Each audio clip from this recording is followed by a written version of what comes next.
Agora está gravando. Então, boa noite aí. Agora sim.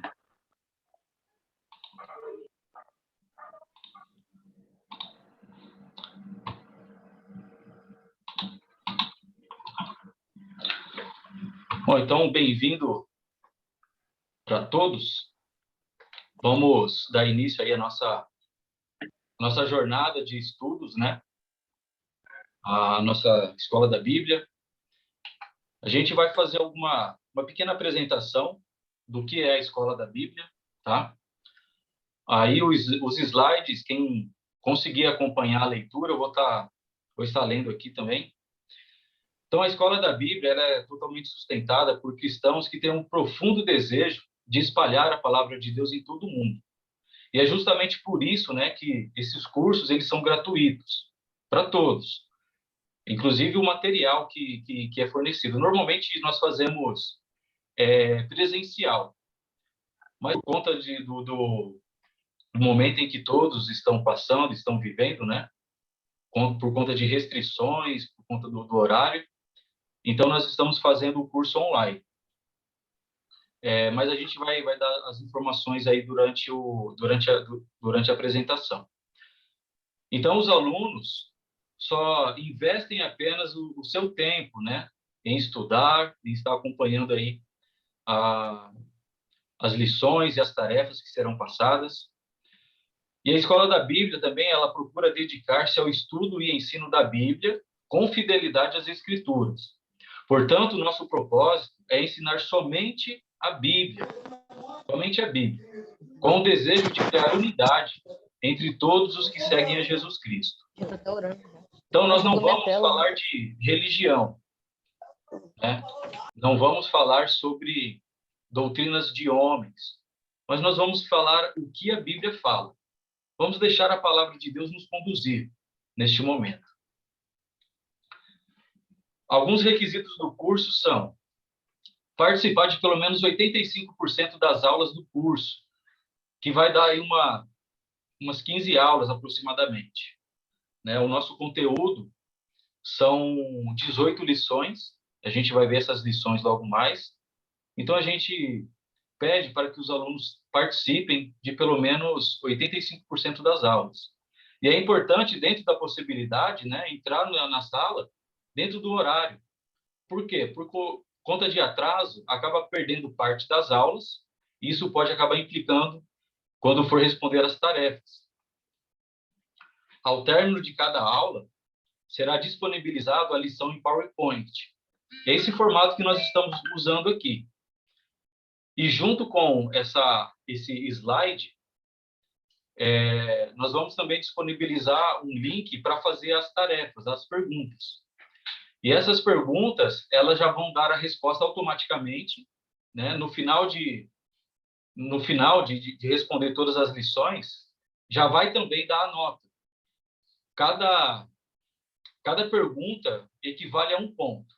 Então, se a lição tem 15 perguntas, então vai valer 15 pontos. Ok?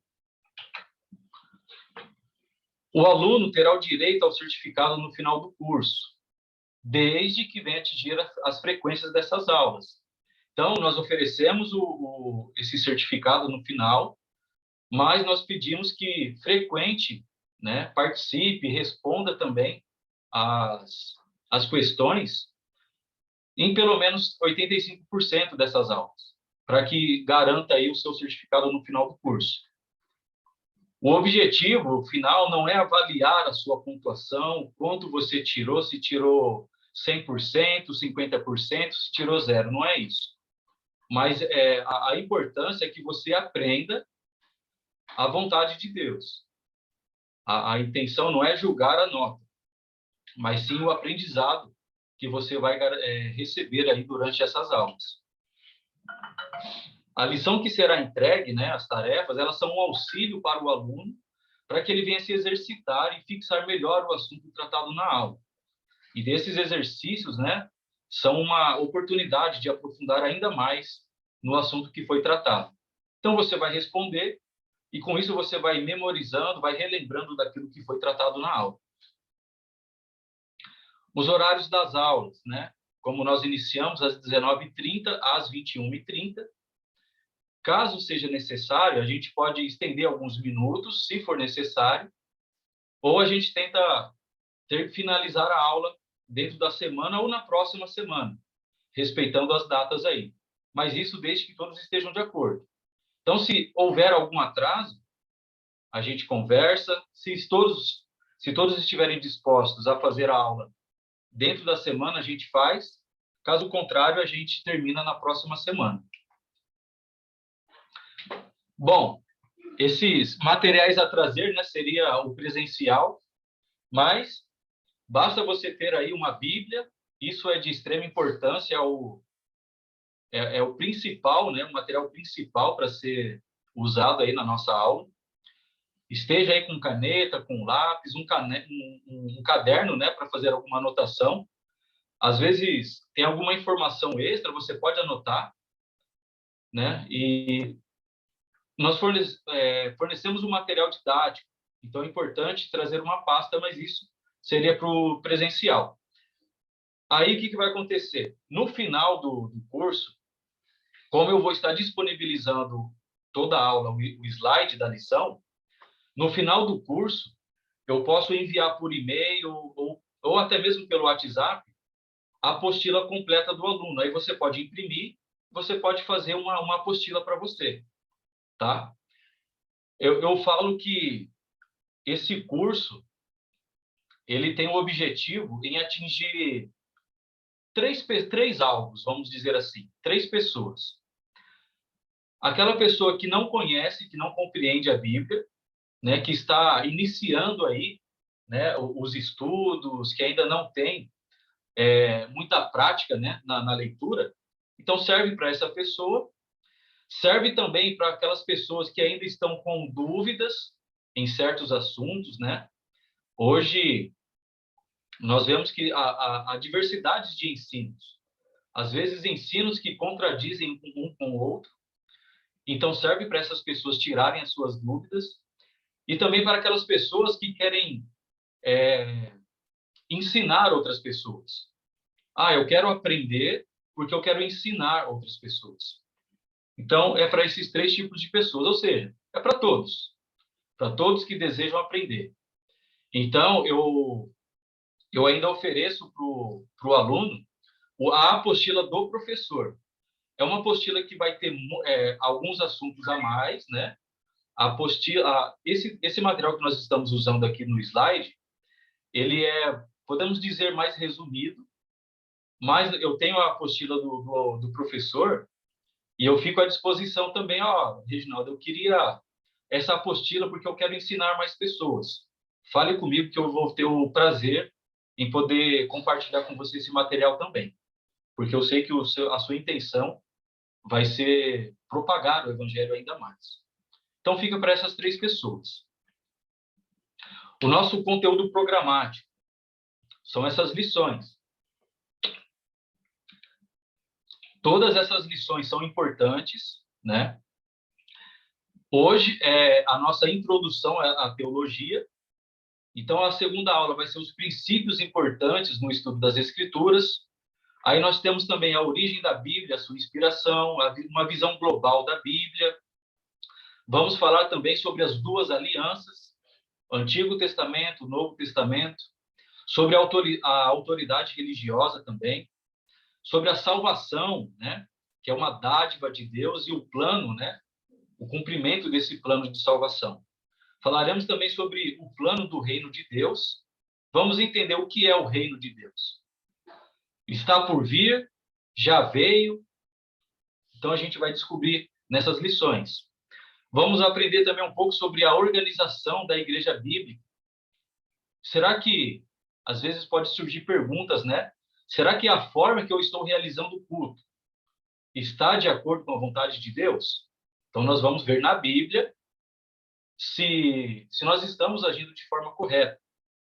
A organização, a adoração. Falaremos também sobre o dízimo e as ofertas, né? No Antigo e no Novo Testamento. Falaremos também sobre a segunda vinda de Cristo. E as 3 últimas lições, nós chamamos de as 3 medidas do Espírito Santo, que é a presença interior do Espírito, o batismo com o Espírito e também os dons milagrosos do Espírito Santo. São assuntos que, às vezes, tem muita confusão no entendimento, então nós vamos deixar a Bíblia falar. O que a Bíblia ensina sobre cada um desses assuntos. Nós encorajamos comentários e perguntas dos alunos durante a aula. Nós vamos tentar discorrer o estudo, né? A gente para ali uns 10 minutos para fazer alguma pergunta e depois a gente termina e no final a gente abre novamente para fazer algumas perguntas. A gente vai tentar conduzir o estudo para que não haja muita interrupção, para que não haja muito atraso também, mas a gente abre um espacinho ali para caso tenha alguma dúvida, ok? E nos ajudem sempre a permanecer no assunto do dia, né? Caso a sua pergunta seja relacionada a um outro assunto, então vamos esperar a aula em que aquele assunto vai ser tratado. Ou pode procurar ou eu ou o Carlos, né, no particular, e a gente vai ter o prazer aí de responder, ok? Uma palavra final: a sua presença no curso para estudar o que a Bíblia realmente diz sobre os diversos assuntos que compõem o nosso programa é motivo de alegria e satisfação para nós. E que Deus possa abençoar o tempo em que estaremos juntos, né, com a finalidade de conhecer melhor a sua palavra. Faça bom proveito dos estudos e não esqueça do nosso lema: deixe a Bíblia falar. Não é o que o Reginaldo fala, não é o que o Carlos fala, não é o que o fulano fala. É o que a Bíblia fala. A autoridade máxima é a Bíblia, e não eu. Ok?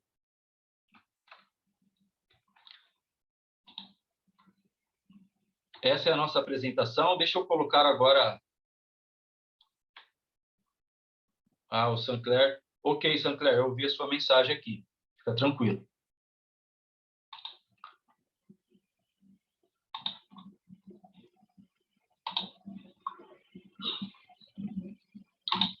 Agora, deixa eu colocar aqui o slide da nossa lição.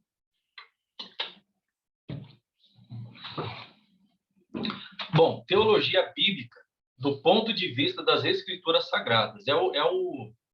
A ferramenta que nós vamos utilizar. É a Bíblia. Ok? Antes de entrarmos em qualquer estudo, né, de qualquer livro da Escritura Sagrada, nós devemos lembrar que, do mesmo modo que nos alimentamos em nosso cotidiano, a palavra de Deus, ela também deve ser o nosso alimento diário.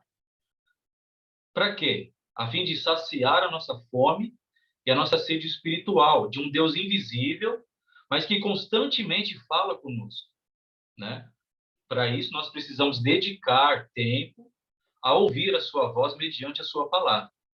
E Deus escolheu um método de se comunicar conosco. E que método é esse? Através da palavra.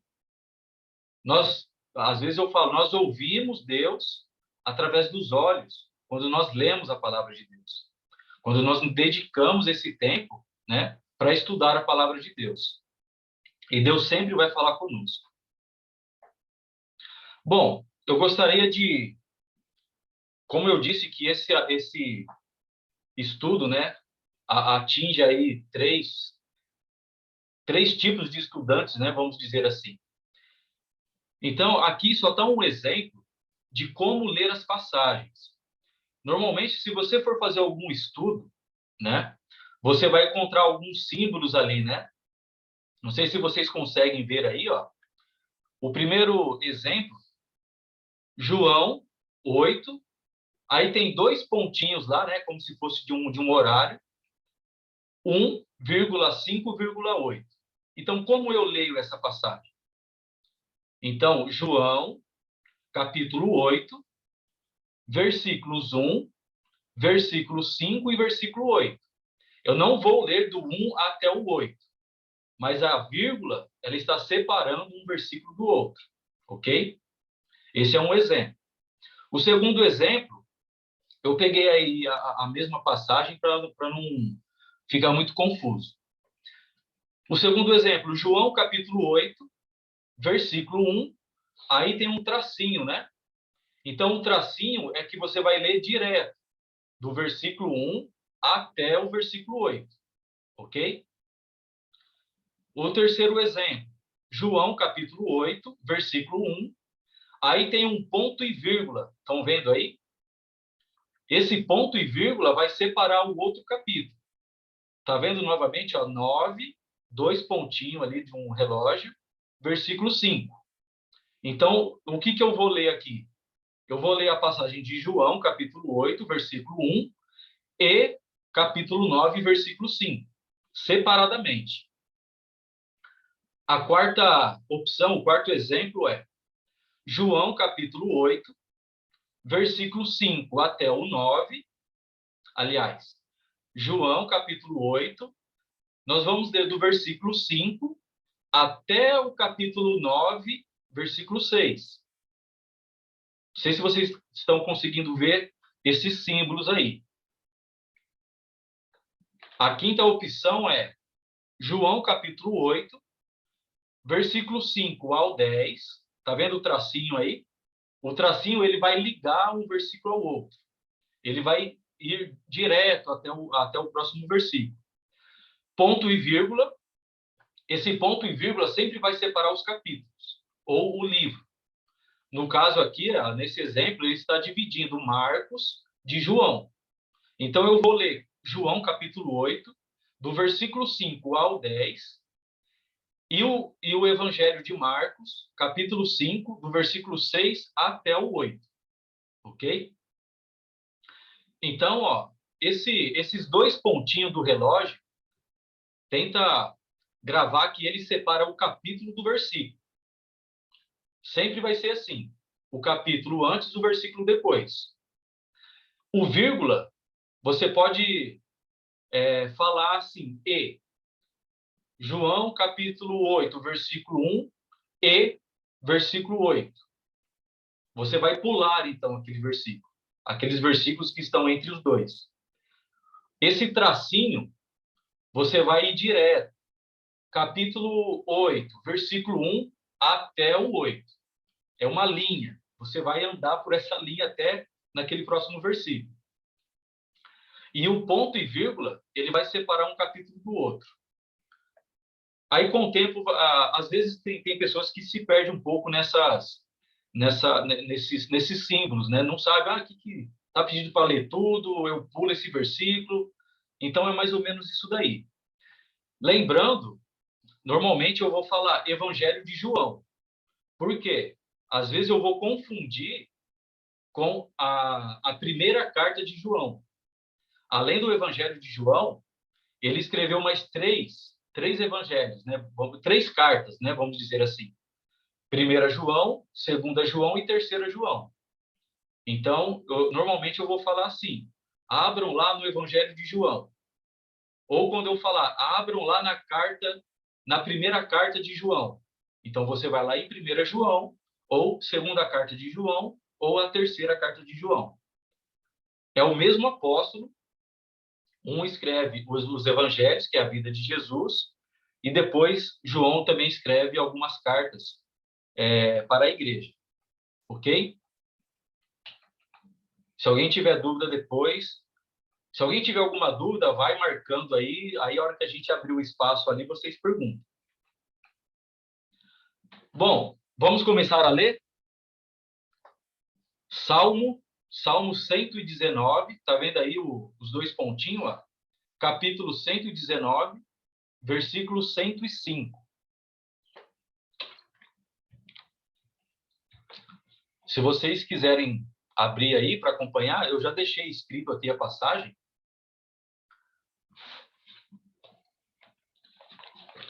Salmos lá no Antigo Testamento, capítulo 119, versículo 105. A palavra de Deus vai falar assim: lâmpada para os meus pés é a tua palavra, e luz para o meu caminho. E agora, que lâmpada será que é essa que o salmista ele tem em mente, hein? Será que é essa lâmpada aqui que está iluminando o meu quarto? Deve estar está iluminando também, né, a sua sala, o seu quarto, seja onde você estiver. Será que é esse tipo de lâmpada que o salmista está falando? Não é, né? Não é. Por quê? Aí já entra também até uma questão sobre como estudar uma passagem bíblica. Vamos voltar lá na época em que foi escrita.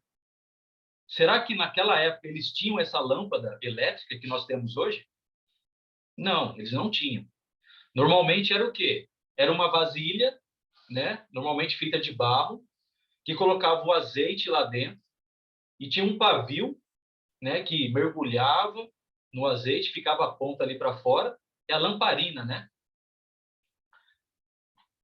É uma lamparina. Então, ela não tinha essa intenção de iluminar todo o ambiente, mas era uma lâmpada suficiente, uma luz, né, suficiente para iluminar o caminho da pessoa. Então, essa lâmpada que o salmista tem em mente é que a palavra de Deus nos direciona. Se você pegar uma lamparina, né, ou uma vela, vamos colocar uma vela, de repente acaba a energia na sua casa, né, aquela chuva, aquela tempestade, aí você recorre àquela vela e acende. Ela vai iluminar toda a casa? Não vai. Mas ela vai iluminar ao redor. Ela vai iluminar ao redor. Ok, Carlos, você mandou mensagem que vai ter que sair. Tudo bem. Manda um abraço lá pro pessoal. Semana que vem, se Deus quiser, eu estou com vocês. Mas hoje eu tenho que sair, eu vou ter que aproveitar um aniversário. Então, sinto muito por vocês. Vai Vocês lá. vão ficar com o bolo, mas eu vou comer por vocês. Tudo bem? Lembra da gente lá. Tá bem. Gente, um abraço. Fiquem com Deus. Um abraço, Carlos. Tchau, tchau. Tchau, tchau. Então, essa vela, ela não vai iluminar todo o ambiente da casa, mas ela vai ser suficiente para iluminar ao seu redor. Ela vai te dar a direção. Então, a palavra de Deus, ela tem essa finalidade. Ela ilumina, ela direciona as pessoas. Na antiguidade, quando as pessoas precisavam se locomover à noite, imagina, né? Quem já ficou no escuro, você fica perdido, você fica tentando tatear o lugar para tentar encontrar a direção. Então, essa lâmpada, essa vela, ela vai iluminar o suficiente ao seu redor. É isso que a palavra de Deus faz em nossas vidas. Ela nos ilumina, ela direciona os nossos caminhos. E qual caminho é esse que ela nos direciona? Aí a gente pode dizer várias coisas, né? Ela nos direciona para a vida eterna, ela nos direciona para fazer a vontade de Deus, enfim. É ela. E é essa palavra que vai direcionar o nosso estudo durante esse tempo que nós estaremos aqui juntos. Outra passagem, Provérbios, capítulo 18, versículo 15. Olha o que diz Provérbios. Provérbios foi Salomão que escreveu, né? Diz assim a palavra de Deus: o coração do que tem discernimento adquire conhecimento. Os ouvidos do sábio saem à sua procura. Olha que interessante essa passagem, né? Eu dou graças a Deus pela vida de cada um de vocês, porque vocês estão demonstrando que o coração de vocês tem discernimento. Eles estão buscando esse conhecimento. E os ouvidos de vocês estão à procura desse conhecimento. E eu desejo e espero que todo o conteúdo que nós falaremos durante as nossas aulas venha, de fato, preencher, né, a vida de vocês. Agora, vamos fazer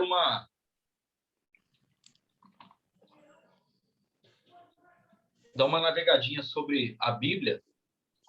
Bom, a Bíblia ela tem duas divisões principais, certo? O Velho Testamento, o Antigo Testamento e também o Novo Testamento. Nós precisamos estar muito atentos sobre essas duas divisões, porque às vezes tem causado muita confusão. em saber entender, compreender o significado, né, as intenções de cada testamento. Mas qual é o significado da palavra Bíblia? Qual é o significado? É livros, né? É uma palavra que é derivada do latim e ela significa livros. Então, nós temos uma biblioteca em nossas mãos. Olha que maravilha, né? E qual a quantidade de livros que nós temos? Não sei se você tem essa informação aí, mas qual é a quantidade de livros que nós temos em toda a Bíblia? São 66 livros, divididos aí entre o Velho Testamento e o Novo Testamento, sendo 27 livros, né, 27 cartas ali no Novo Testamento e 39 no Velho Testamento. E essa quantidade aí compõe os 66 livros da nossa biblioteca que nós temos em nossas mãos. E quais são os idiomas que a Bíblia foi escrita? Será que alguém já pesquisou sobre isso? Se alguém quiser abrir o microfone e responder, fica à vontade também. Quais são os idiomas que a Bíblia foram escritas?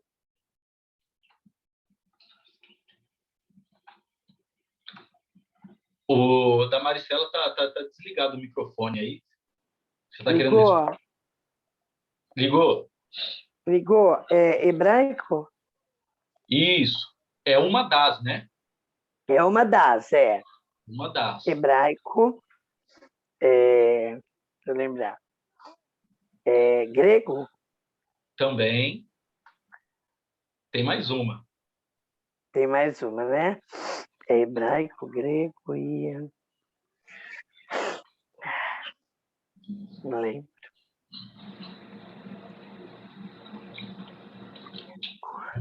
Vou ajudar você aqui. É assim, ó, o Antigo Testamento foi basicamente escrito em hebraico. Por que hebraico? Porque era a língua materna do povo de Israel. Dos hebreus, Uma dúvida que às vezes as pessoas têm é, quando se fala de hebreus, judeus ou israelitas, precisamos entender que está se tratando de um povo só. Claro, a gente precisa entender ali a época, né? Mas basicamente é o mesmo povo. Então, no hebraico, foi escrito primeiramente por conta da língua materna e no aramaico, o Antigo Testamento. Aramaico, principalmente ali a partir de Daniel. Por que aramaico? Depois que o povo foi levado cativo, né, pelo rei da Babilônia, Nabucodonosor, a língua materna, a língua principal ali daquela região era o aramaico. Então, como muitas pessoas nasceram ali e muitos não tinham, né, a escritura no hebraico, então eles traduziram do hebraico para o aramaico, para que aquela nação, né, aquele povo ali que nasceram ali no cativo, né, eles pudessem ler a Bíblia. Então, o Antigo Testamento foi escrito em hebraico e aramaico. E o Novo Testamento no grego. Por quê? O grego foi por conta do Império Grego, né, que também dominou a Grécia. Então, o Novo Testamento, basicamente, é escrito em grego. E o Velho Testamento também foi feita uma tradução, que é a Septuaginta, que a gente vai falar um pouco depois. A Septuaginta ela também foi traduzida no grego. Então, normalmente, Jesus, ali, na época, usava essa escrita, né, do grego para falar do Velho Testamento. Então, basicamente, foram essas três línguas que a Bíblia foi escrita, ok? Hebraico, por conta da língua do povo, na materna, né? Aramaico, por conta do cativeiro, e o grego, por conta do povo de Jesus. Isso. Quantas pessoas escreveram toda a Bíblia? Aproximadamente aí, ó, cerca de 40 pessoas escreveram toda a Bíblia, do Velho Testamento até o Novo Testamento. E durante quanto tempo aproximadamente? Alguém sabe? Quanto tempo mais ou menos foi escrito toda a Bíblia? Qual o período, né, em que ela foi escrita? Aproximadamente 1.500 anos. 1.500 anos. O Velho Testamento, basicamente, demorou aí um período de 1.000 anos. Moisés começou a escrever em torno de 1.400, a gente vai ver mais para frente. Se eu tiver errado, depois eu me corrijo lá. Mas aproximadamente 1.400 anos antes de Cristo, ele começou a escrever. E terminou, né, no primeiro século, né, depois de Cristo. Quando se fala em tempos, né, em épocas ali, é sempre um tempo aproximado. Não é algo, mas é sempre um tempo aproximado. Depois de Cristo. O Antigo Testamento, nós temos ali, ó, livros, né, da lei. Quais são os livros da lei? Quem lembra? Quantos livros são? São 5, né? São 5 livros da lei. Temos livros de história, livros de poesia. Livros de história vai ser ali Juízes, Ruth, né, Reis. Temos os livros de poesia, que a gente vai pegar ali Provérbios, Salmos, Cantares. E nós temos os profetas. E esses profetas, eles estão divididos em profetas maiores e os profetas menores. Mas isso não é por conta da importância deles, tá? Mas sim por conta do tamanho do livro.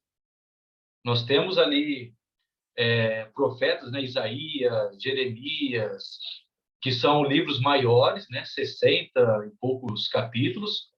E nós temos alguns outros profetas que são às vezes 2 capítulos, 1 capítulo só. Então, esses são os profetas menores. E no Novo Testamento, nós temos os evangelhos. Alguém perguntou aí? Oi, Cauã. Voltei. Tinha saído. Tinha ido num bar buscar um Guaraná pro meu pai. Tinha ido rapidinho. Eu nem vi, porque o seu vídeo está desligado. Para mim, você estava aí. Mas tranquilo. Desculpa, tá? Desculpa. Tá bom. Então, o Evangelho, nós temos 4 cartas dos Evangelhos, né? Esses Evangelhos compõem ali a história, a vida de Jesus Cristo. Nós temos também a história da igreja. Vocês sabiam que tem a história da igreja? Qual livro será que é esse? Quem que gostaria de responder? Qual é o livro de história? De Atos. Atos, né? Atos dos Apóstolos, isso. Atos dos Apóstolos vai contar a história da igreja. Então, se você tem curiosidade para entender um pouco da história da igreja, leia Atos. É um livro fantástico. E nós temos também ali as cartas, né? As cartas. E o que vai acontecer dentro dessas cartas? Nós temos as cartas paulinas e as cartas gerais. Cartas paulinas, as que são de autoria de Paulo, né? E as cartas gerais, temos lá Pedro, Tiago, João, enfim. E o que acontece dentro dessas cartas? Durante o período de história da igreja, né, que você vai ver em Atos, um exemplo, a gente vai ver Paulo, nas viagens missionárias dele, Paulo visitando Éfeso, daí vem a carta aos Efésios. Nós vemos Paulo visitando Corinto, daí vem a carta aos Coríntios. Nós vemos Paulo viajando na região da Galácia, aí vem as cartas para as igrejas, né? Que seria os Gálatas, né? Enfim, então essas cartas, elas vão estar ali um resumo delas dentro do livro de Atos, para vocês conseguirem entender. Então, eu não compreendo, um exemplo, Tessalonicenses. Por que Tessalonicenses? Porque Paulo visitou a cidade de Tessalônica, então ele vai enviar uma carta, aliás, 2 cartas, né, à igreja de Tessalônica. Se Paulo fosse escrever uma carta para a cidade de Araçatuba, poderíamos dizer que carta de Paulo aos araçatubenses, né? Seria mais ou menos assim. Então, nós temos as cartas Tessalonicenses, na primeira e a segunda. E nós temos também um livro de profecia. É um livro muito temido, né? Alguém tem um pouco de receio de ler Apocalipse? Quem tem receio de ler Apocalipse? Não, eu acho que eu até gosto, viu? Você gosta? Que bom. Eu até gosto. E ele é um livro, se a gente for entender todo o contexto, a gente vai falar mais sobre isso, mas como nós vamos ler a Bíblia, nós precisamos entender o contexto. Contexto histórico, quem escreveu, por que escreveu. Então, quando a gente entende algumas regrinhas básicas, né, a gente vai ver que o livro de Apocalipse, ele é uma bênção. Por quê? Ele é uma carta que dá esperança àquele povo que estava sendo perseguido. É basicamente isso. Tem muitas revelações, muitas escritas simbólicas, né? E a gente precisa ter bastante cuidado ao estudar o livro de Apocalipse. Mas, basicamente, é isso um pano de fundo aí da Bíblia, ok? Antes de iniciar os nossos estudos, nós precisamos tomar algumas atitudes como princípios para o aprendizado, para não incorrermos em erros ou debates, mas sim buscar o conhecimento, né? O crescimento na graça e no conhecimento da palavra de Deus, visando sempre o bem uns aos outros. Então, portanto, devemos carregar em nossa mente essas atitudes para a nossa própria vida. Por exemplo, vamos abrir lá em Provérbios. Provérbios, capítulo 1.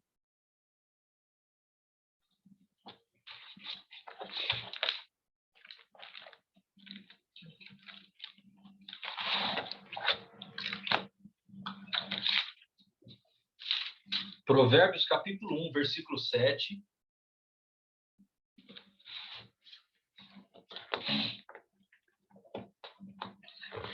Vamos ver o que a palavra de Deus nos diz. É algo muito importante que nós precisamos ter em nossas vidas.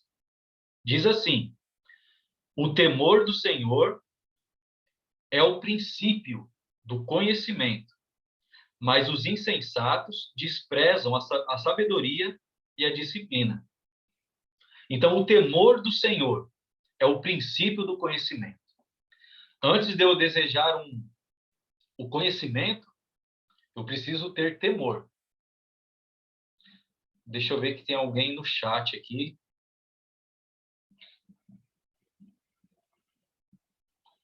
Ok, Sancler. Sancler acho que já saiu. Ele teve que sair porque ele tomou uma injeção hoje e ele está com bastante dor de cabeça e febre. Que Deus ajude a melhorar logo. Então, nós precisamos ter esse princípio. Temor. Deixa eu voltar aqui. Temor e respeito pela palavra de Deus. Se eu não tiver um temor, se eu não tiver respeito pela palavra de Deus, não adianta nem eu começar a ler ela. Se eu for pegar a palavra de Deus para ler de qualquer forma, sem importância, então é melhor não abrir, é melhor eu não ler. Mas antes de mais nada, eu preciso ter temor e respeito pela palavra de Deus. Jeremias, vamos abrir lá em Jeremias também, capítulo 9. Aí você está vendo que, em vez de eu estar usando os 2 pontinhos lá para separar o versículo, tem um pontinho só. Mas não tem problema nenhum. É uma forma mais rápida da digitação ali. Jeremias, capítulo 9. Jeremias é um dos livros dos profetas, ok? Versículo 23 ao 24. Olha o que a palavra de Deus diz. Assim diz o Senhor: não se glorie o sábio em sua sabedoria, nem o forte em sua força, nem o rico em sua riqueza. Mas quem se gloriar, glorie-se nisto, em compreender-me e conhecer-me, pois eu sou o Senhor e ajo com lealdade, com justiça e com retidão sobre a terra, pois é dessas coisas que me agrada, declara o Senhor. Não se glorie. Qual é o contrário disso? É humildade, né? Toda vez que eu me chegar perante Deus, em meditar na palavra de Deus, eu preciso ter um espírito de humildade, não de glória, não de querer aprender para ser melhor do que o outro. A nossa intenção do estudo não é para que eu me brilhe, não é para que eu me sobressaia sobre alguém, mas é para que haja unidade, para que haja essa humildade. Jesus sempre pregou isso. Você quer ser o maior? Você deve servir, então.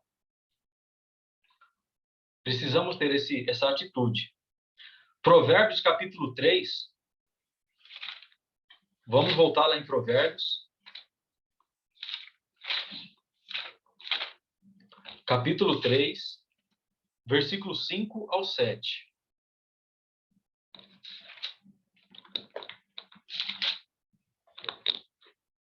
A palavra de Deus diz assim: confie no Senhor de todo o seu coração e não apoie em seu próprio entendimento. Reconheça o Senhor em todos os seus caminhos e ele endireitará as suas veredas. Confiança. Confiança em Deus sempre. Precisamos ter temor e respeito, humildade e também confiar em Deus. São essas 3 regrinhas básicas, né, para a gente iniciar um estudo. Será que adianta eu ler a Bíblia e não acreditar na Bíblia? Não confiar em Deus? Não adianta, né? Você vai estar lendo em vão.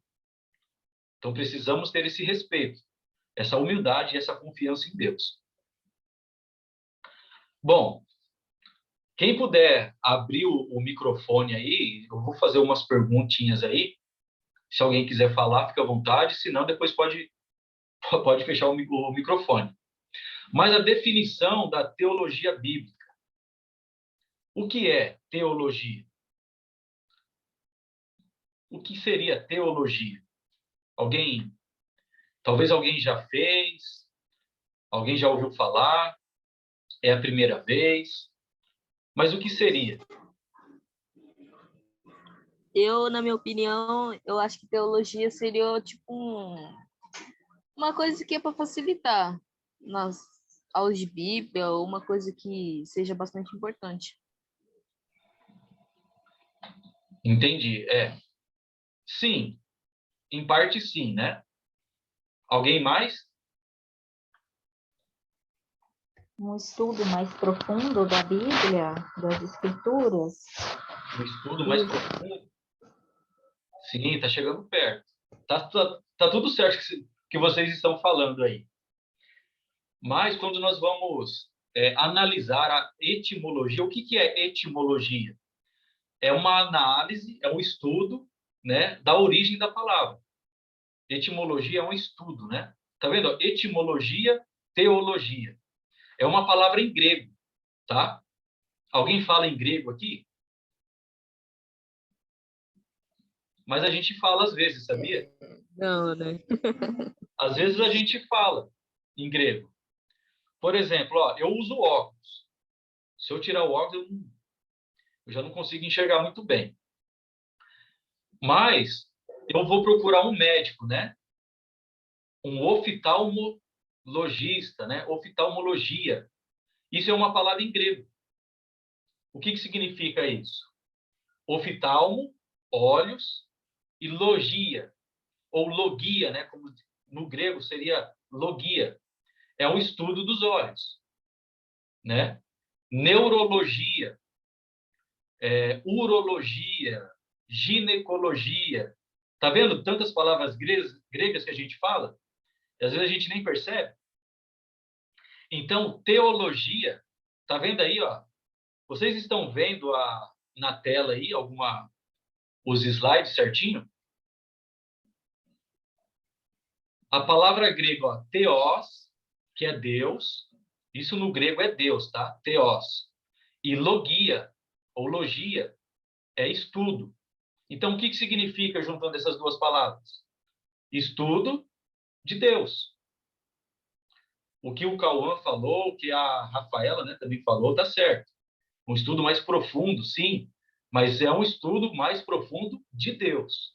Entender, né? Entender de Isso. Deus. É entender o caráter, né? Olha lá, ó.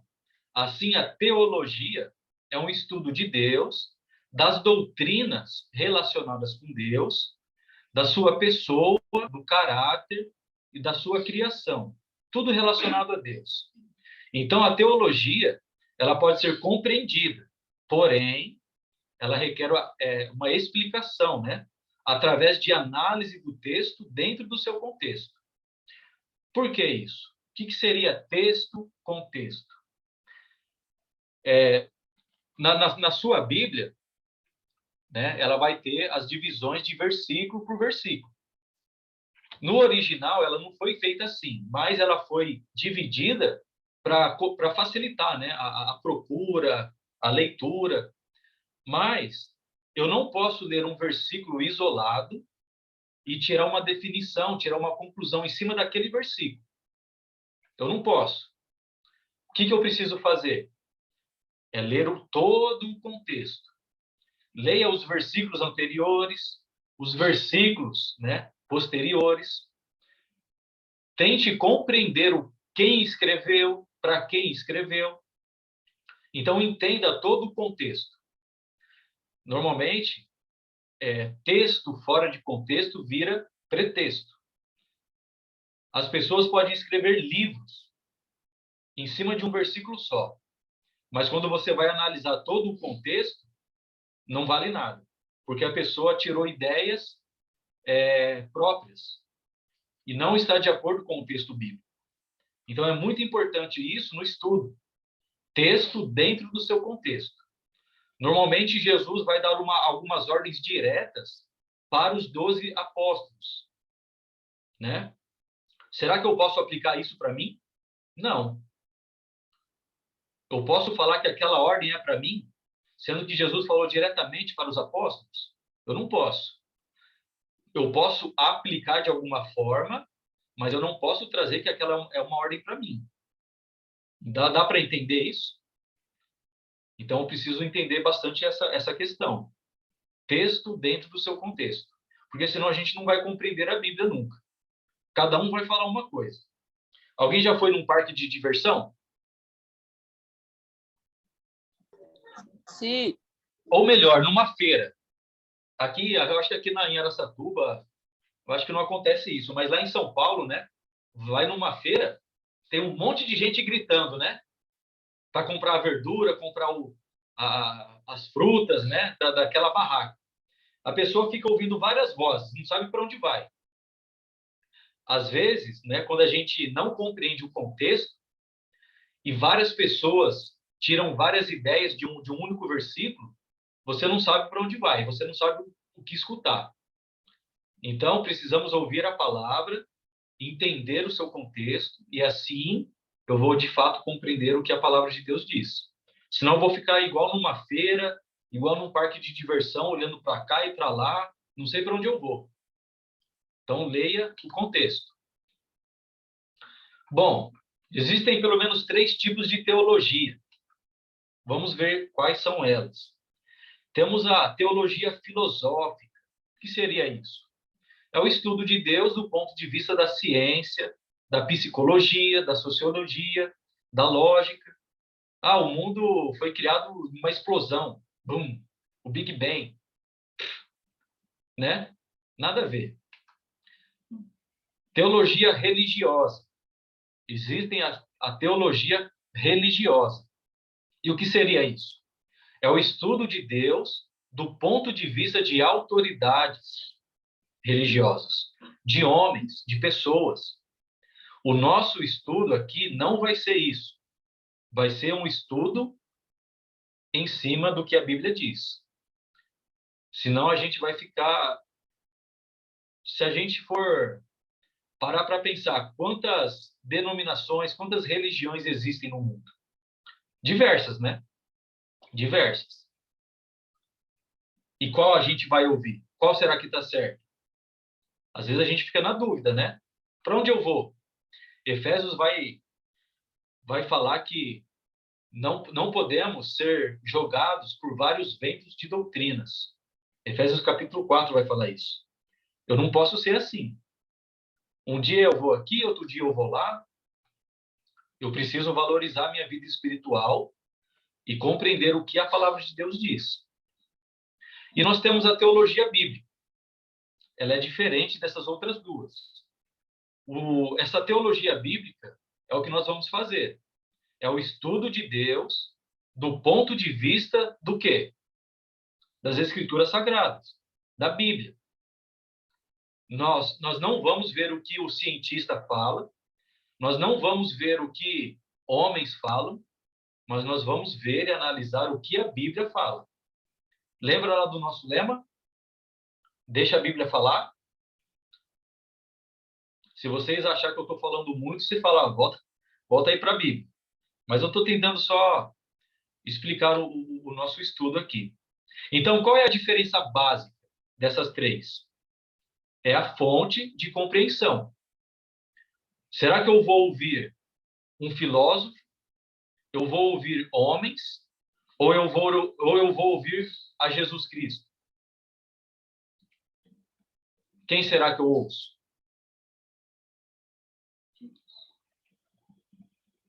Jesus? Homens? Ou cientistas? Jesus, não é? Hebreus capítulo 1 vai falar isso, que Deus falou no passado de várias formas por meio dos profetas. Mas hoje ele nos fala por intermédio de Jesus. E nós precisamos ouvir ele. Bom, sistema de estudo de teologia bíblica. Nesse processo, nós devemos buscar toda a palavra que procede da boca de Deus. Mateus capítulo 4, versículo 4 vai falar isso. Então, a Bíblia, ela é a fonte de teologia e nós devemos ouvi-la. A teologia bíblica, ela é um estudo global da Bíblia, assunto por assunto, pesquisando toda a Bíblia para ver todas as passagens ou todas as informações bíblicas e históricas sobre cada assunto, levando em consideração as duas alianças. É importante isso, comparar as duas alianças, buscando assim compreender que o Novo Testamento, né, Jesus Cristo, né, no Novo Testamento está cumprindo aquilo que o Antigo Testamento está dizendo. Então, Jesus Cristo é o cumprimento do Antigo Testamento. E ele nos oferece luz para compreender as revelações mais antigas. Então, só um exemplo.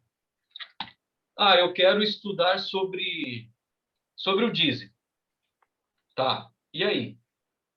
Eu vou usar apenas uma passagem para entender isso? Quando eu falo de dízimo, qual é a palavra, qual é a passagem que vem em mente? Quem poderia responder? Malaquias. Malaquias, capítulo 3, versículo 10, né? Mas e aí? Eu tenho outras passagens que falam sobre o dízimo também? Sobre a semeadura, né? Hã? Deuteronômio 26, por exemplo, sobre as primícias. Deuteronômio vai falar várias passagens. A gente vai estudar mais a fundo, né, nas próximas aulas. Mas há outras passagens que a gente precisa abordar sobre isso, né? Muitas outras passagens que vai falar sobre o dízimo, não uma só. Se eu quero falar sobre o Espírito Santo, eu vou pegar apenas um versículo? Não. Eu vou ler todas as passagens que se referem a esse assunto. para poder compreender. Ok?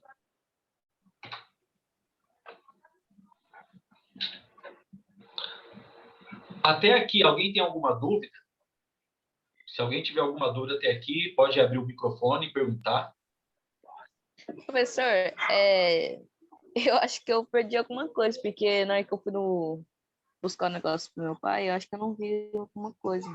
Mas até aqui eu entendi, né? Ok. Vai estar, eu estou gravando as aulas, depois você pode assistir aí o que você perdeu. Tá? Ah, tá. Ah, tá.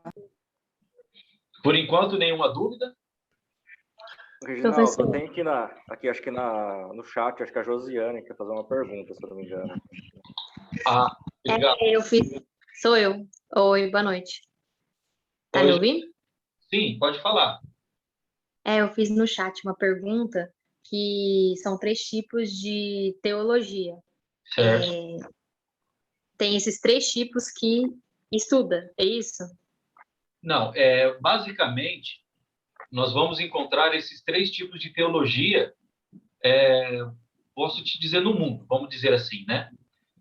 Algumas pessoas vão oferecer uma teologia, né? Vão falar sobre Deus do ponto de vista da ciência. Isso está errado. Não devemos confiar nessa fonte. Temos também a teologia religiosa, porque aí essa teologia religiosa vai estudar de acordo com a doutrina daquela denominação, vamos dizer assim. Então, qual que é a fonte principal da teologia? É a ciência, é a religião ou é a Bíblia? Né? Então, a gente precisa perguntar qual delas é a verdadeira. Então, eu vou ficar com a fonte correta, que é a Bíblia. Né? Entendi. Entendeu? Vamos fazer uma... Eu ia falar isso mais para frente, mas eu vou só dar um exemplo que vem com esse momento aqui. Nós estamos falando sobre a fonte, que é a Bíblia, né? Nós precisamos observar, nós vamos ver mais para frente, que lá em Atos, capítulo 17, quando Paulo vai visitar a cidade de Bereia, Paulo vai elogiar aqueles ouvintes, vão chamar eles de nobres, porque eles examinavam as escrituras para ver se realmente o que Paulo falava era verdadeiro. Então, olha a importância. Se alguém falar para você, alguém aplicar uma teologia filosófica, qual é a fonte? Não vai ser a Bíblia. Se alguém falar sobre doutrinas, teologia religiosa, a fonte normalmente vai ser um manual dentro daquela religião, e não vai ser a Bíblia. Ou pode usar a Bíblia, mas de forma errada, fora do seu contexto. Lembra que eu falei?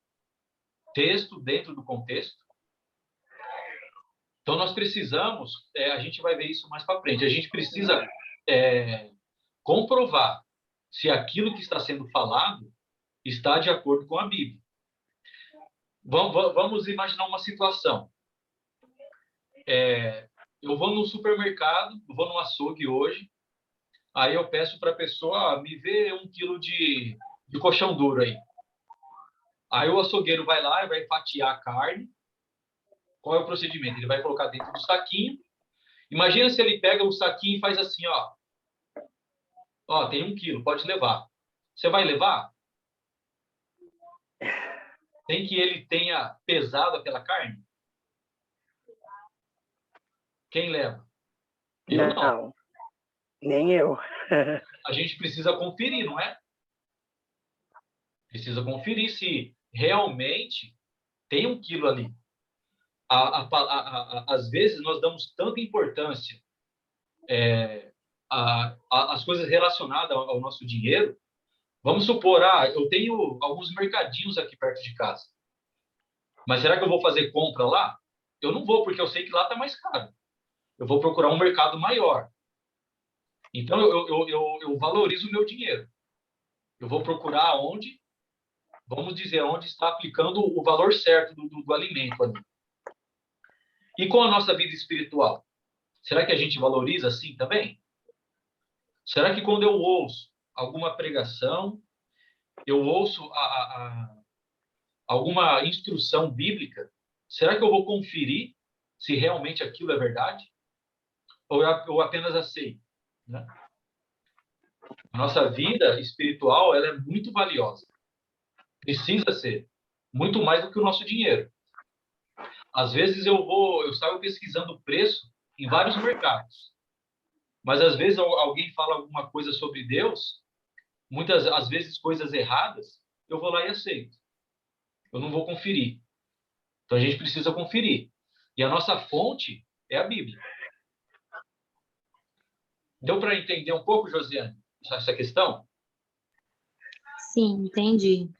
Então, Entendi que a Bíblia, ela tem uma fonte que vem de muitos e muitos anos, séculos atrás, porém, os outros tipos de estudo, não há nenhum que é tão antigo e tem uma fonte tão ampla quanto a Bíblia. Por isso é que a gente deve crer que a Bíblia, ela é o foco, né? Acho que é isso, né? sim, a Bíblia é o foco. Não que você não vá ouvir, né? A ideia não é essa. É você analisar. Uhum. Analise. E também analisar o contexto dentro dos textos. Exatamente. O contexto. Se eu Porque for pode falar, haver distorções, né? pode haver divergências. Muita divergência. Então, Entendi. o intuito da escola da Bíblia é a gente vai ensinar para que você saiba estudar, às vezes, sozinho na sua casa.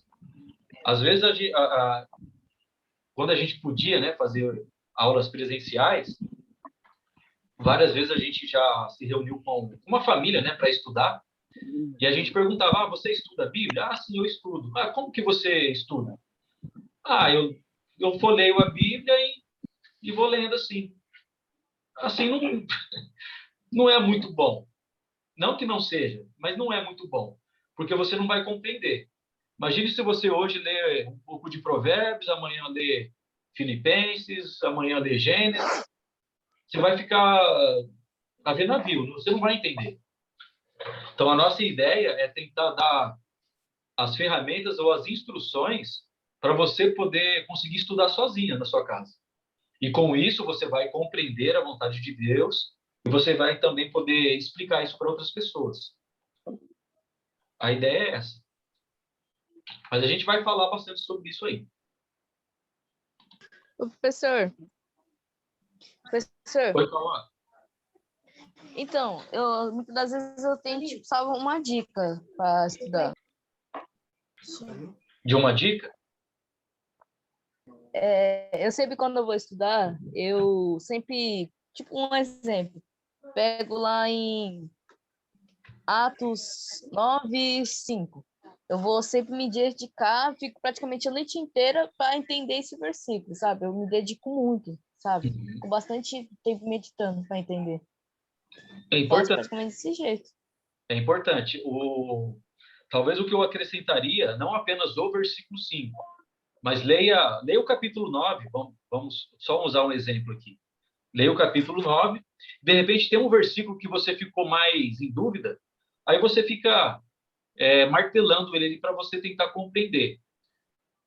Muitas vezes, alguma carta vai ter muitas palavras repetidas.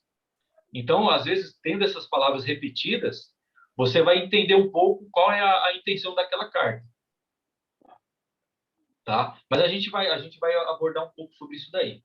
Nesse exemplo agora, ó, lá em João, capítulo 8, versículo 31 ao 32, já vai estar na tela aí a passagem, mas você pode confira, para saber se eu estou falando a verdade, ok? Fala assim a palavra de Deus. Disse Jesus aos judeus que haviam crido nele: se vocês permanecerem firmes na minha palavra, verdadeiramente serão meus discípulos, e conhecereis a verdade, e a verdade os libertará. Bom, aqui tem 2 versículos. Aí a gente vai fazer algumas perguntas para esse versículo.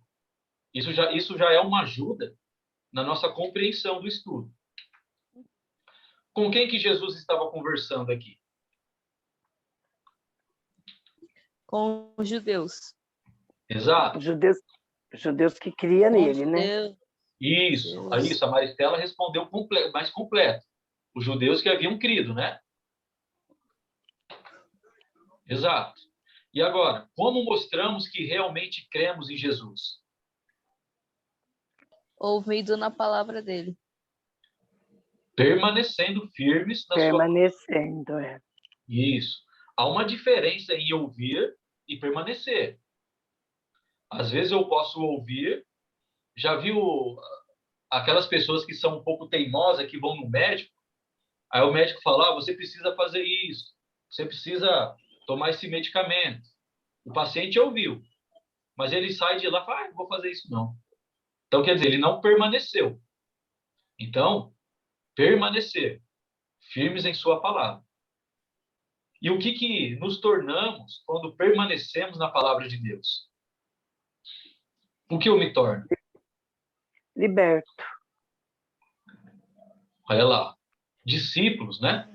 Discípulos, é. Isso. Verdadeiros Verdadeiramente nós verdamos discípulos dos nossos de pecados Jesus. e começa a viver na verdade. Isso. Então, eu preciso permanecer. E assim eu serei um verdadeiro discípulo de Jesus. E agora, qual é o resultado na vida dos verdadeiros discípulos?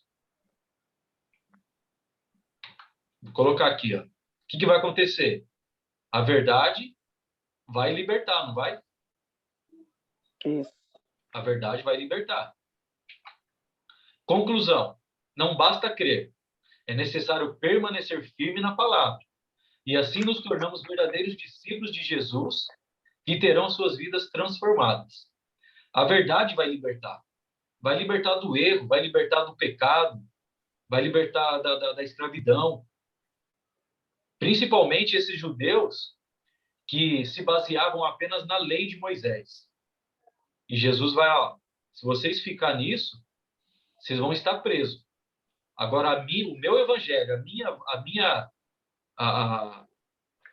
as boas novas que eu estou trazendo, isso vai libertar vocês. Não é a lei. Outra passagem para a gente analisar. Mateus capítulo 7, do versículo 21 ao 23. Nem todo aquele que me diz Senhor, Senhor, entrará no reino dos céus, mas apenas aquele que faz a vontade de meu Pai que está nos céus. Essa passagem é bastante interessante, né? Nem todo aquele que me diz Senhor, Senhor. Talvez eu imagino Jesus se expressando aqui, né? Nem todo aquele que me diz Senhor, Senhor. Não são esses que vão entrar no reino. A quem Jesus está se dirigindo aqui? A multidão.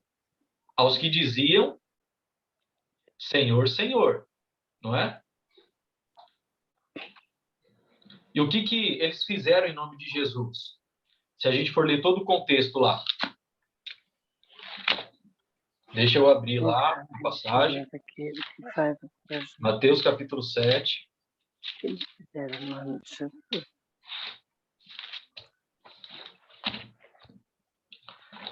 O que ele vai falar, né? Muitos me dirão naquele dia, Senhor, Senhor, não profetizamos em teu nome? Em teu nome não expulsamos demônios e não realizamos muitos milagres? São para esses que Jesus vai fechar a porta. Não são? Entendendo o contexto aí? O que eles fizeram em nome de Jesus, então? Eles profetizaram, expulsaram demônios, realizaram muitos milagres. Isso é suficiente para herdar a vida eterna? De acordo com o texto? Não. Não. Não. Não, né? O que eles deixaram de fazer? Eles até profetizaram, até expulsaram demônios, eles até realizaram muitos milagres. Mas o principal eles deixaram de fazer. A vontade do Pai. A vontade do Pai é profetizar, é expulsar demônios, é realizar milagres? De acordo com esse texto? Não, né? Quem está falando? É o Reginaldo ou é Jesus? Jesus, não é? Jesus. O que ele vai falar? Então eu lhes direi claramente, lá no versículo 23. Nunca os conheci. Esse papai. Afastem-se de mim, vocês que praticam o mal. O que é esse mal aqui? Está relacionado a esses feitos, né, que as pessoas queriam se orgulhar. Isso é a pessoa querendo se orgulhar. Mas, Senhor, eu fiz isso. Eu expulsei demônios. Eu realizei muitos milagres. Eu profetizei em teu nome. A pessoa querendo se justificar perante as suas obras. Mas Jesus vai repreender essas pessoas. Vocês praticaram o mal. Qual o resultado na vida dessas pessoas? Nunca os conheci. Jesus nunca conheceu essas pessoas. Afastem-se de mim. Vocês não vão entrar no reino dos céus. Uma palavra forte essa, não é? Forte. Muito forte. Muito forte. Fortíssimo. Fortíssimo. Então, não são as obras que fazemos, mas a vontade do Pai em nossa vida. A transformação que nos conduz para longe da iniquidade. É o amor. Isso a gente vai falar bastante, mas do que adianta fazer todos esses feitos, mas não ter o amor a Deus? Não obedecer, de fato, o Evangelho de Jesus. Não serve de nada.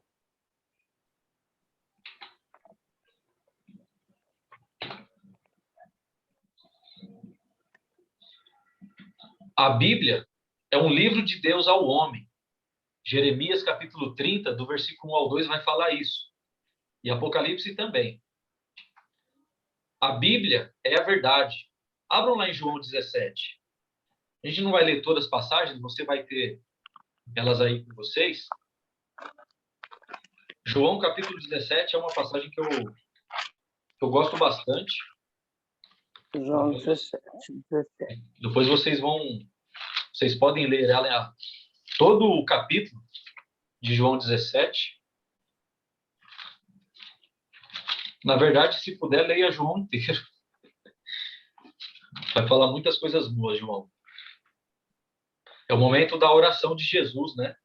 Jesus orando por si mesmo, Jesus orando pelos discípulos, pelos 12, e Jesus orando por nós também. E João 17, ele vai falar: santifica-os na verdade. A tua palavra é verdade. A Bíblia é a palavra de Deus. A palavra de Deus é a Bíblia, é a mesma coisa. Então, qual que é a verdade para nós hoje? A gente volta à Bíblia. A gente volta lá nos 3 tipos de teologia. É o filósofo que traz a verdade? É o ser humano que traz a verdade? Ou é a Bíblia que traz a verdade? Então, ela precisa ser suficiente em nossas vidas. A Bíblia é viva e eficaz. Hebreus capítulo 4, versículo 12, né? Pois muitas pessoas conhecem, né? Que a palavra de Deus é mais afiada, né? Vamos ver lá. Hebreus capítulo 4, versículo 12. Fala que a palavra de Deus é viva e eficaz. E mais afiada que qualquer espada de 2 gumes. Ela penetra até o ponto de dividir alma e espírito, juntas e medulas, e julga os pensamentos e intenções do coração. A palavra de Deus é viva, ela é eficaz. Quando você está com alguma dor de cabeça, o que você faz? Você vai lá no armarinho que tem alguns medicamentos, né? Pega lá uma dipirona, um Dorflex, né? E você vai tomar, porque você sabe que aquele medicamento ele é eficaz contra a sua dor de cabeça, né? E a palavra de Deus? Ela é muito eficaz para nossas vidas espirituais. A Bíblia é a testemunha da vida eterna. João 5,39 vai falar isso. A Bíblia é eterna. 1 Pedro, vamos abrir lá em 1 Pedro? 1 Pedro está lá mais para o finalzinho da Bíblia. Depois de Hebreus, Tiago. 23. 1 Pedro, capítulo 1.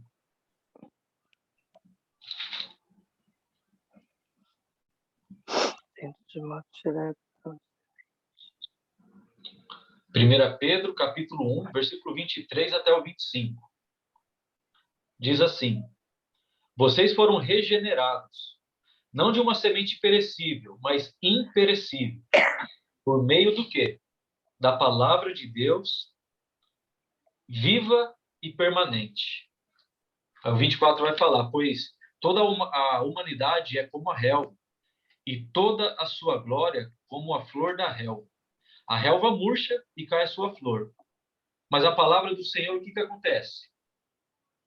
Permanece para sempre. Permanece para sempre. Ela é eterna. Glória a Deus por isso. A Bíblia, ela julgará no último dia.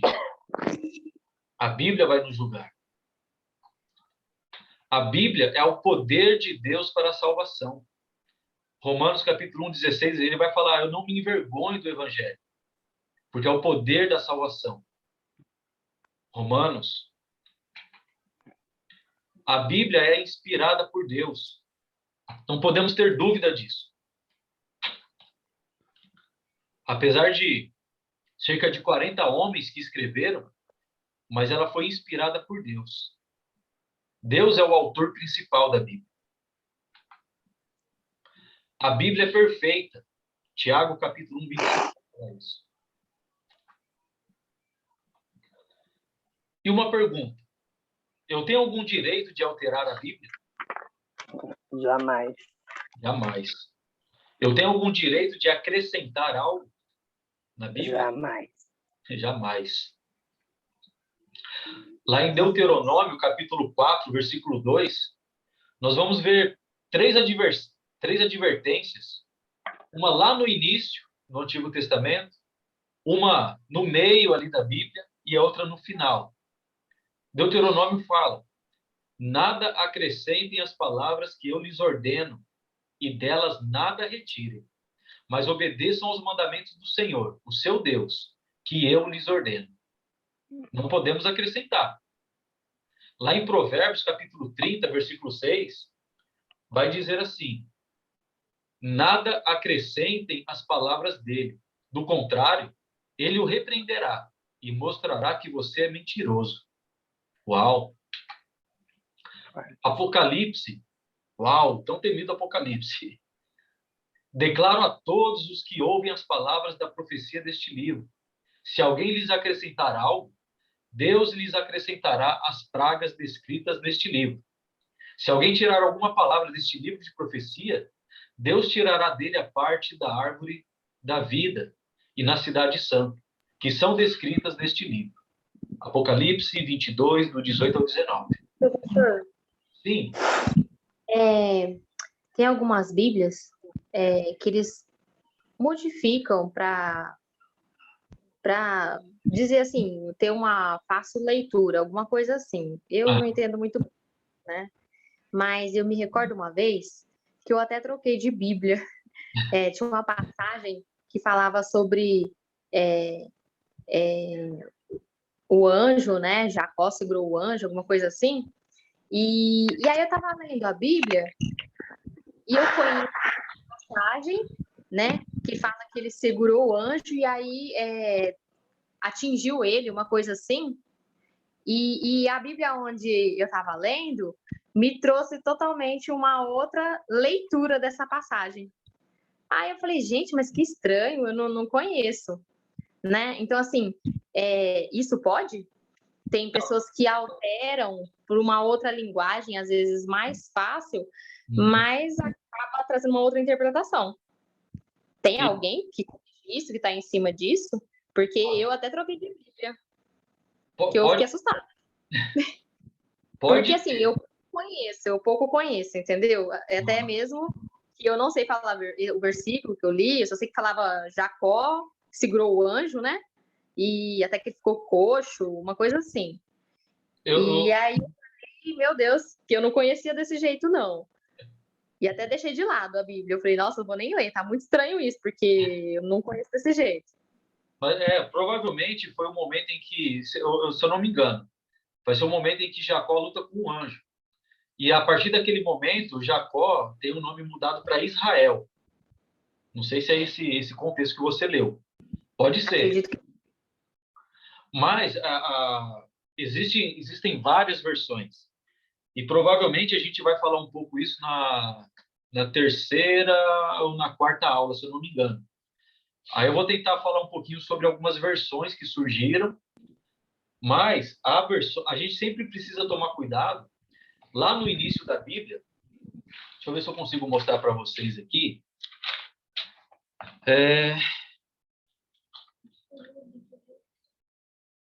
Tradução da Sociedade Bíblica. Lá no início, vai estar ela foi traduzida pela Comissão de Tradução da Sociedade Bíblica.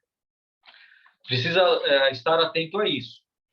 Tem versões que elas vão tentar simplificar a leitura.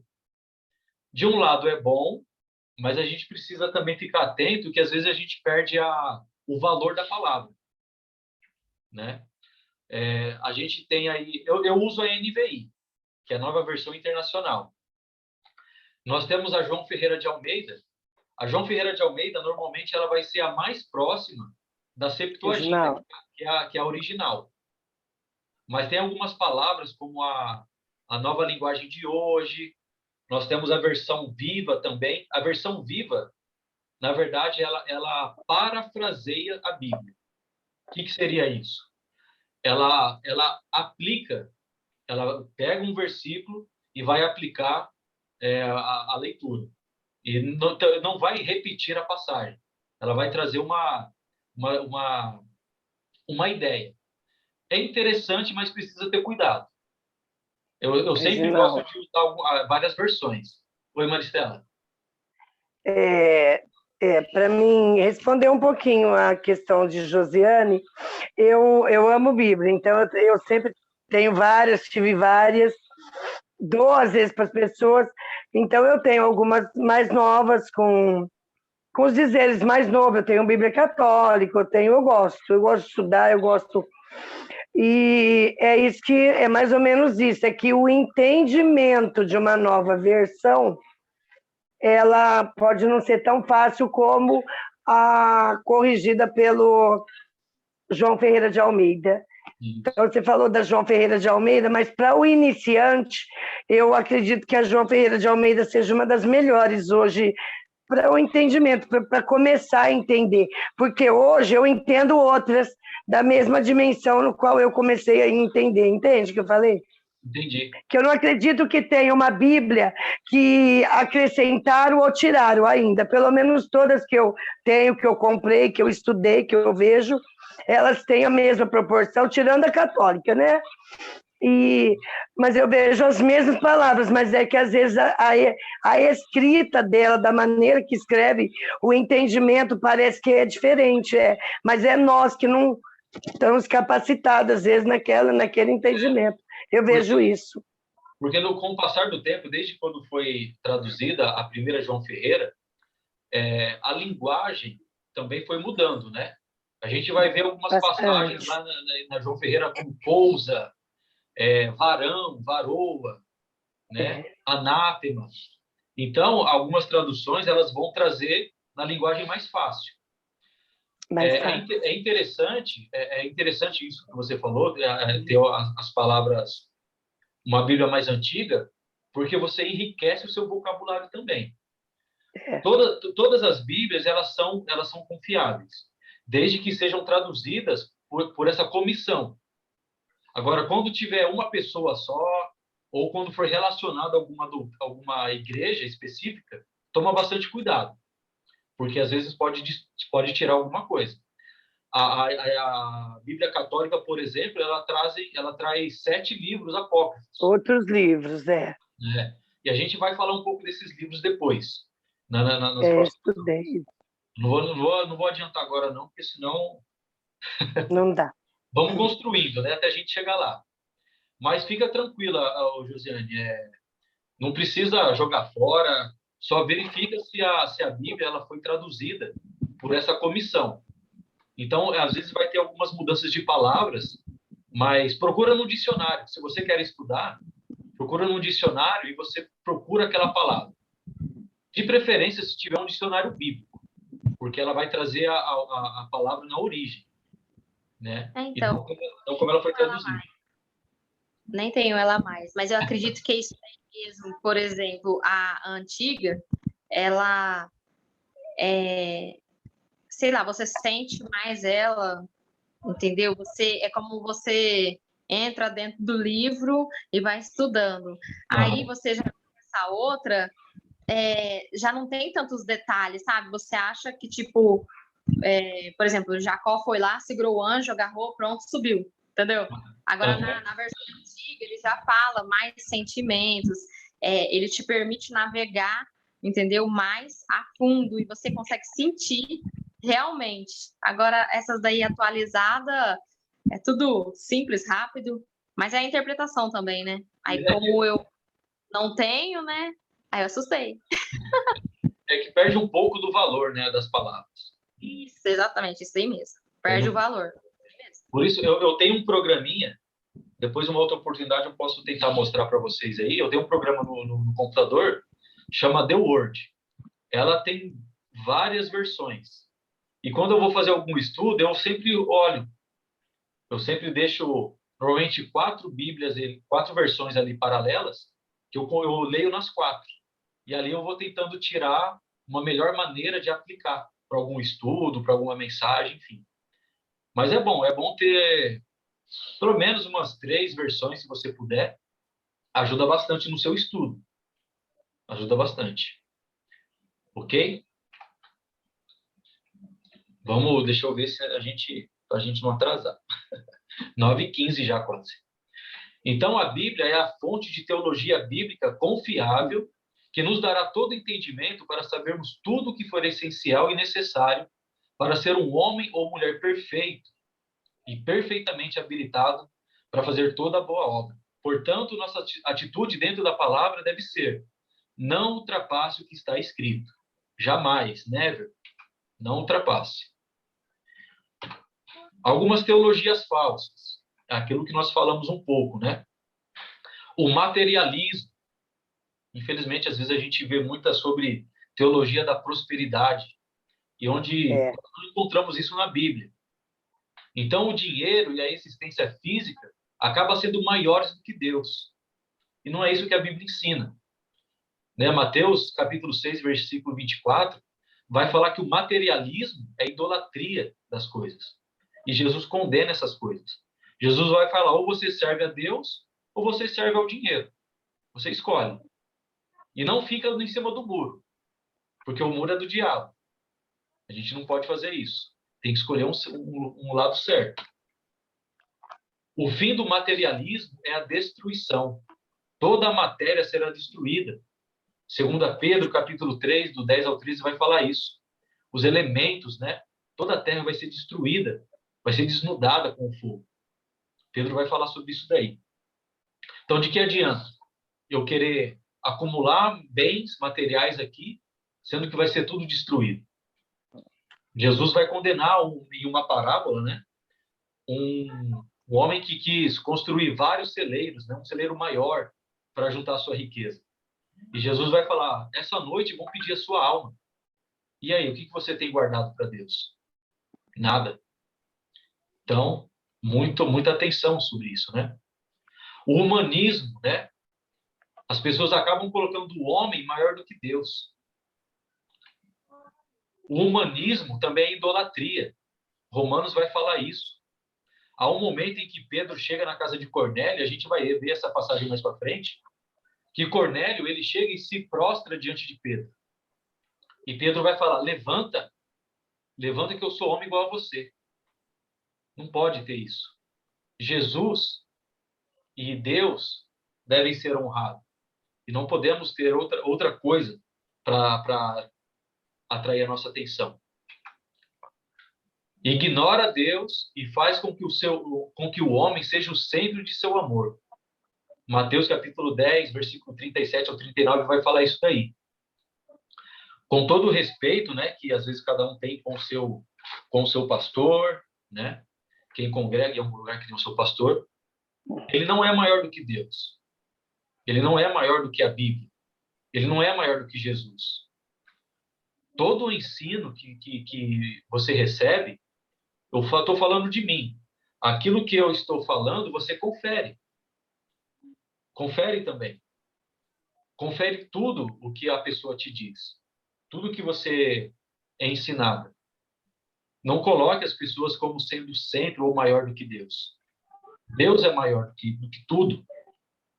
Nós devemos esse respeito a Deus. Ensina os preceitos dos homens, tornando vã a sua adoração a Deus.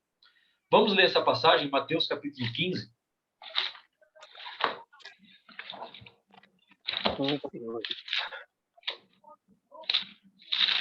Evangelho de Mateus, capítulo 15. Versículo 8, tá vendo a vírgula aí, ó? E 9. 8 e 9.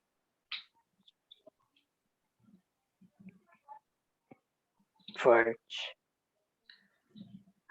Este povo me honra com os lábios, mas o seu coração está longe de mim. Não me adoram. Seus ensinamentos não passam de regras ensinadas por quem? Por homens. Jesus vai condenar aqui, principalmente os fariseus, os mestres da lei ali, eles negligenciavam a ordem de Deus e davam mais ouvidos às tradições dos seus antepassados. Eles deixavam de fazer a vontade de Deus para fazer a vontade dos seus antepassados. Doutrinas de homens. A nossa doutrina deve ser baseada de acordo com Jesus, de acordo com os apóstolos, de acordo com a Bíblia. O cristianismo desencaminhado, infelizmente, a gente vê muitas coisas sendo caminhada para a falsidade, né? As predições de falsos profetas e mestres no cristianismo, né? Experiências pessoais jamais podem ocupar o lugar da palavra de Deus, que é suficiente em nossas vidas. Talvez você já tenha ouvido falar que, não lembro que data aí, recentemente, saiu um boato aí que ia chegar um dia que ia ficar tudo escuro. Se chegasse alguém batendo palma na sua casa, não era para você atender ninguém, que ia ser o fim, que não sei o quê. Tantas profecias que já falaram referente a isso, né? Estamos aqui ainda hoje. O ser humano sabe o dia da volta de Jesus? Não. Não sabe. Jesus vai falar que nem ele mesmo sabe, mas isso Nem ele sabe, é verdade. pertence a Deus. E tem Só muitas pai. pessoas que querem dar uma de adivinhador, né? Vai que cola. E com isso a pessoa vai pegando nome, mas no fim não dá em nada. Então, experiências pessoais, a gente pode ter experiências em nossas vidas, mas jamais elas podem substituir ou ocupar a palavra de Deus. A palavra de Deus ela precisa ser suficiente. Se a gente não ter a palavra de Deus como suficiente em nossas vidas, eu posso jogar a Bíblia fora. Se ela não me serve, se ela não é suficiente para mim, por que eu vou ler? Se eu ainda procuro novas revelações, novas visões, novos sonhos, a palavra de Deus ainda não é perfeita para mim. E a Bíblia diz que ela é perfeita. Então eu estou chamando Deus de mentiroso. Deus está falando que a palavra dele é perfeita. E eu ainda espero novas revelações? Espera aí. Alguma coisa está errada comigo, né? O aparecimento de falsos mestres e divisões do primeiro século já desenhava o que seguiria. Falsos mestres sempre existiam na história do povo de Deus. Então, cabe a nós discernir o que é verdade. Abram lá em Gálatas, capítulo 1. Lá no Novo Testamento, a carta que Paulo escreve à igreja, né, a região da Galácia, Coríntios, Gálatas. 9 Coríntios, Gálatas, capítulo 1. Uma passagem bastante interessante essa.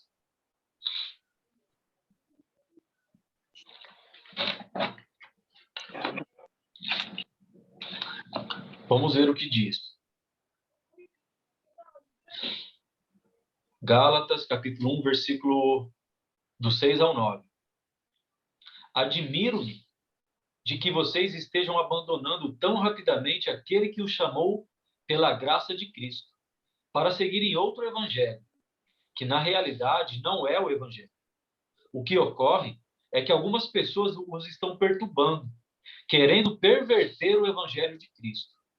Mas ainda que nós, ou um anjo dos céus, pregue um evangelho diferente daquele que lhes pregamos, que seja amaldiçoado. Como já dissemos, agora repito, se alguém lhes anuncia um evangelho diferente daquele que já receberam, seja amaldiçoado. Uau, né? Paulo está falando, mesmo que um de nós, os apóstolos, mesmo que venha um anjo do céu e pregue um evangelho diferente, algo diferente que não está relacionado a toda a vontade de Deus, eu preciso dar ouvidos a isso? Sim ou não?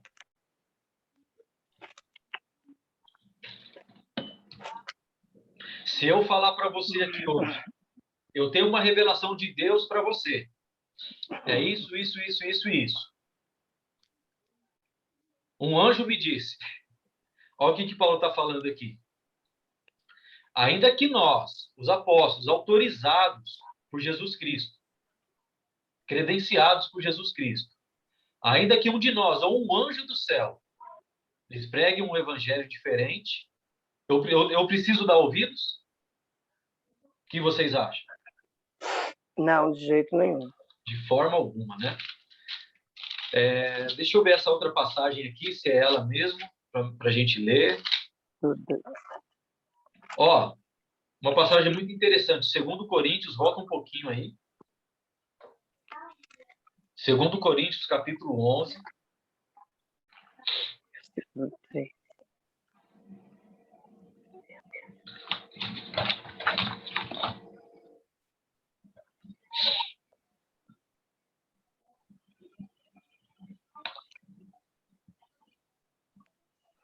A gente pode ler o capítulo inteiro, se a gente...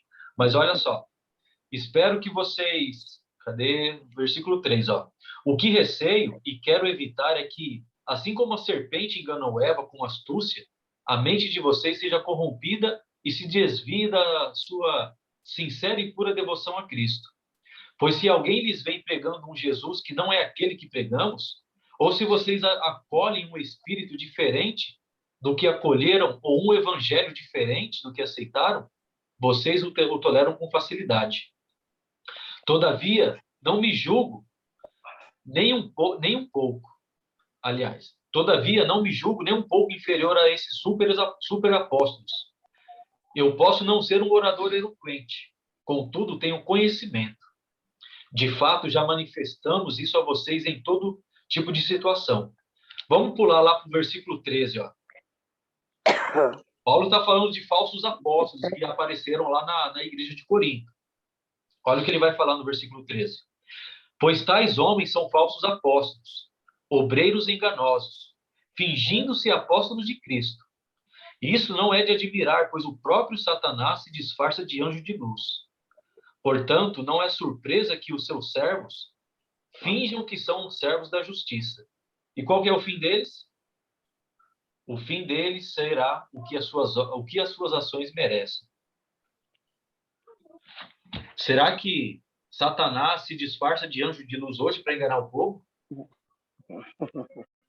Uau, né? Paulo está falando que sim. Paulo está alertando a igreja lá de Corinto. E está alertando a nós hoje também. Cuidado. Verdade. Cuidado para quem vocês dão ouvidos. Existem falsos apóstolos. Existem falsos obreiros. Eles se fingem que são de Cristo. E Paulo está falando que não é de admirar, porque o próprio Satanás se disfarça de anjo de luz. Então, precisamos dar ouvidos à palavra de Deus. O perigo da teologia falsa, a morte do homem e a maldição da terra são resultado da falsa teologia. Deus disse que o pecado traria a morte, e o diabo disse que não. Não foi isso que o diabo falou para Eva? O diabo enganou a Eva. Deus falou que eles morreriam. Mas o diabo falou, não vai acontecer nada não, pode comer. Desrespeitou a vontade de Deus. A falta de conhecimento da verdade de Deus e a negligência ao que ele falou traz a destruição. Oséias 4, versículo 6, vai falar que o povo se perde por falta de conhecimento. Vai ser destruído. Não vai ter a vida eterna. 1 João, 2 Pedro, os versículos que estão aí, também vão falar sobre isso daí. E a conclusão disso tudo? Efésios capítulo 1, versículo 3, vai afirmar que Deus, o Pai, nos abençoou com todas as bênçãos espirituais nas regiões celestiais em Cristo. Deus nos abençoa com todas as bênçãos espirituais. 2 Pedro, capítulo 1, versículo 3, vai adicionar que seu divino poder nos deu tudo de que necessitamos para a vida e para a piedade, por meio do pleno conhecimento daquele que nos chamou para a sua própria glória e virtude. Se o seu divino poder nos deu tudo que necessitamos, eu preciso de alguma coisa? Não. Não. Apenas obedecer a palavra de Deus. Porque ela já nos dá tudo. Nas Sagradas Escrituras, nós temos um registro perfeito e completo de todas as revelações sobrenaturais de Deus, que precisamos para conhecer a Deus e fazer a sua vontade. Abram lá em 2 Timóteo, já estamos quase finalizando. 2 Timóteo, capítulo 3.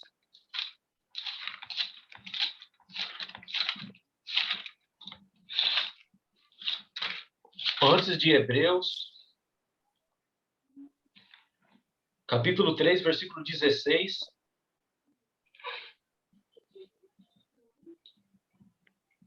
Diz assim: